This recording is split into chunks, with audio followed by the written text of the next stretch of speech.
And you shared how he called you every evening to ensure that the refugees, regardless of religion, were being fed and cared for as equals in the eyes of God. You, Your Highness, did not merely embrace that lesson in your youth, you became its living embodiment. You turned it into the mission of your life, and you shaped your nation into a luminous standard bearer of that belief. A country whose moral stature is anchored in its unwavering commitment to universal fraternity and in the fearless conviction that, whatever the cost, this is the only path toward a better world, not in noble words, but in brave deeds. As another hadith tells us, there is no Muslim who visits his sick brother in the morning, but that 70,000 angels pray for him until evening. And if he visits in the evening, they pray for him until morning, and he shall have fruits from paradise. This hadith does not speak only of rewards in the unseen. It speaks of the comforting presence of solidarity and reminds us that to visit the sick or care for the one in need is to become, for a moment, a bearer of divine mercy. Only God knows the number and power of such angels. But what I do know is this. From Kosovo to Somalia, from India to the Maghreb, from the Holy Land to Albania itself, and yes, throughout your own region and across the entire world, your name is heard with respect, is spoken with gratitude, and is remembered with hope. People of every color, tongue, and faith are thankful to you for appearing close in their darkest hours, not as a sovereign seeking redemption, but as a brother who refuses to abandon his ailing siblings to the shadows, who walks with them through the valley of war, suffering, despair, extremism, and distraction, bringing not only aid, but something even more deeper, the quiet strength of compassion, and also the relieving certainty that they are not alone.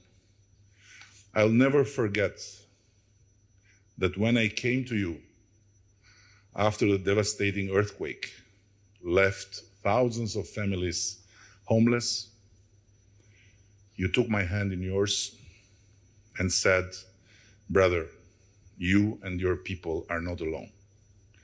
And today, a whole beautiful new neighborhood of more than 1,000 apartments stands as testimony that you mean what you say and say what you mean. As a soldier by profession and by calling, you have chosen to be a brother in arms of peace. I recall your words. In our faith, we say, "Oh God, you are peace and from you is peace." The search for peace is an innate principle, yet principles are effectively realized when they are transformed into action. Where else and under whose leadership but yours could the successor of St. Peter and the followers of the prophet have come together to sign the document on human fraternity? And how could the Abraham Accords, not only vital to the Middle East, but also inspiring to the world, have taken shape without your courageous commitment and genuine love for peace? Few may recall it, but the Sunnah teaches that when you love your brother for the sake of God, you should let him know. A man once told the Prophet, peace be upon him, "O messenger of God, I love that man." The Prophet said, "Have you told him?" "No." "Then go and tell him." And so he did, saying, "I love you for the sake of God." And the man replied, "May the one of whose sake you love me, love you in return. So today, Your Highness, to you, as a brother, I want to offer a public gesture of love and fidelity toward you as a bearer of light of reason in a world that increasingly loses it and grows darker by the day.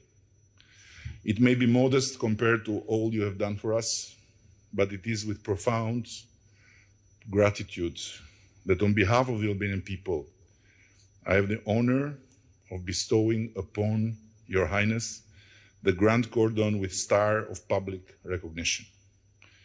I know you have received many honors, over 20 of the world's most prestigious distinctions, I have been told.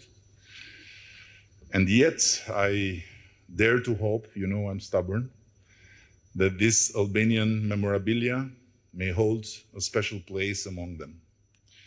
The red and black of our ribbon are not only our national colors.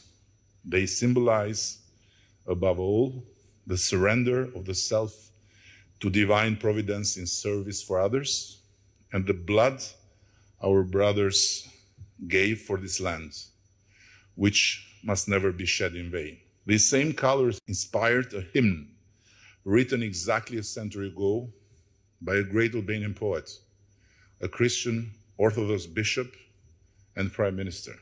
A flag that gave rise to Saint Constantine unites the cross and crescent sign, proclaims all faiths as kin divine, a noble banner for humankind.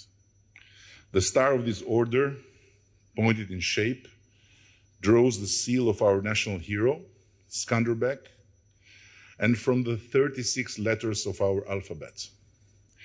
Its design also echoes the seal of Solomon, Suleiman, the King of Peace, whose spirit and legacy shine in your own leadership. As a father, as a statesman, a global leader, a man of faith, and of deep culture. In short, a guide for humanity. Your Highness, Sheikh Mohammed bin Zayed Al Nahyan, President of the United Arab Emirates, for your steadfast personal commitment to the strategic relationship between our two nations, for your fraternal care in moments of need for our people, for your unmatched contribution to the global cause of peace and multilateral cooperation, and it's not in the official, but I would add, for humbling everyone with your humbleness. On behalf of the Republic of Albania, with deep respect and gratitude, I confer upon you the Grand Cordon with Star of Public Recognition. May God protect you always, and may He bless both of our peoples.